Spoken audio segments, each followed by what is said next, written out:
శభాష్. గురువుగా నేను చేసిన సహాయానికి శిష్యుడిగా గురుదక్షిణ సమర్పించుకున్నావు, అన్నమాట నిలబెట్టుకున్నావు.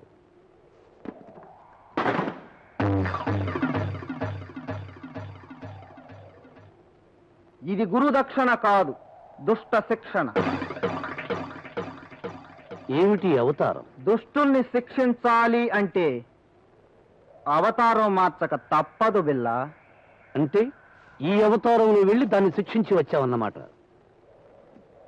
ఆ అవతారంలో వెళ్ళి దుష్టుల్ని శిక్షించడానికి ఈ అవతారంలో వచ్చాను బిల్లా.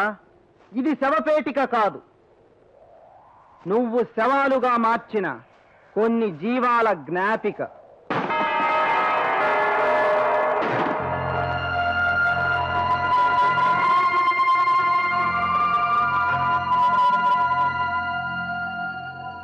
మనిషివి మారిపోయావన్నమాట. మారే వచ్చాను. బ్లాక్మెయిలర్ గా వచ్చావా? బ్లాక్ టైగర్ గా వచ్చాను. చూడు, పులికి మచ్చలుంటాయి, పిల్లికి మచ్చలుంటాయి. మచ్చలున్నంత మాత్రాన పిల్లి పులి కాలేదు క్రాంతి. పొరపాటు. ఆ పిల్లి పాలు తాగటం మానేసి పులినెత్తురు తాగటం మొదలు పెడితే ఆ పిల్లి పులి కంటే శక్తివంతమవుతుంది బిల్లా. మనిషి నెత్తురంత సులభం కాదు పులి నెత్తురు తాగడం. తెగించాలే గాని ఏది అసాధ్యం కాదు. తెగించి ఇక్కడికి వచ్చావా? తెగతెంపులు చేసుకోవడానికే వచ్చాను. నీ గతాన్ని గుర్తు చేసి భవిష్యత్తు శూన్యం అని చెప్పడానికే వచ్చాను. నువ్వా? ఆ, నువ్వా? నేనే. నువ్వు నువ్వు నువ్వు అని అంత తేలిగ్గా నాలిక జార్చకు బిల్లా. నేనెవ్వరో నీకు తెలియదు. ఎవరు? అల్లూరి సీతారామరాజువా?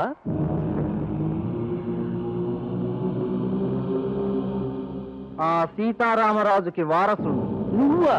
నేనే కాదు, ఆడదాని చేత కంట తడి పెట్టించే నీలాంటి రాక్షసుణ్ణి ఎదుర్కోటానికి ముందుకొచ్చిన ప్రతి ఒక్కడు ఆ అల్లూరికి వారసుడి.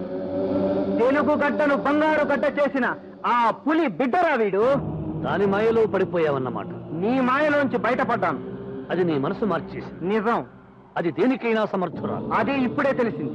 అది ఆడది కాదు, దేవత. క్రాంతి. క్రాంతి, ఎందుకు మారిపోయావు? బుగ్గ గిల్లితే పాలుగారే నువ్వు గిల్లికి జాకెందుకు దిగుతున్నావు? తప్పదు. ఈ సమాజంలో పశువుగా ఉంటే పాలు పిండుకుంటారు, తాగేస్తారు. పాములా బుస కొడితే పాలు పోసి పూజిస్తారు. అదెప్పుడు తెలుసుకున్నావు? ఇప్పుడే, నీ నుంచి వెళ్ళిన తర్వాత. క్రాంతి, అదేదో కనుకట్టు కట్టి కట్టుకథలు చెబితే అది పట్టుకుని నన్ను నిలబెట్టి నిలదీస్తున్నావు. నేనెవరో, నేను నీకేం చేశానో మర్చిపోయావు. అది చేసింది నా కోసమేనని నేను నమ్మానని నువ్వు అనుకుంటున్నావా పిచ్చి బిల్ల? భూపేష్ని చంపాలి, నెత్తురు నీ చేతి కంటకూడదు. అందుకే ఆ హత్య నాతో చేయించావు. శివాజీని హత్య చేయించాలి, నెత్తురు నీ చేతి కంటకూడదు. ఆ హత్య అలాగే నాతో చేయించావు. ఇప్పుడు ఈ నాగమణీదేవిని చంపాలి, ఆ నెత్తురు కూడా నీ చేతి కంటకూడదు. అందుకే ఆ హత్య నాతోనే చేయించాలనుకున్నావు. నువ్వు నేర్పిన విద్యకు గురుదక్షిణగా ఒక్కొక్కసారి ఒక్కొక్క ప్రాణాన్ని కోరావు. బిల్లా, మాట తప్పేవాడు కాదు ఈ క్రాంతి. ఇస్తా, నువ్వు నేర్పిన విద్యతోనే నీకే, నీ వాళ్ళనే గురుదక్షిణగా ఇస్తా.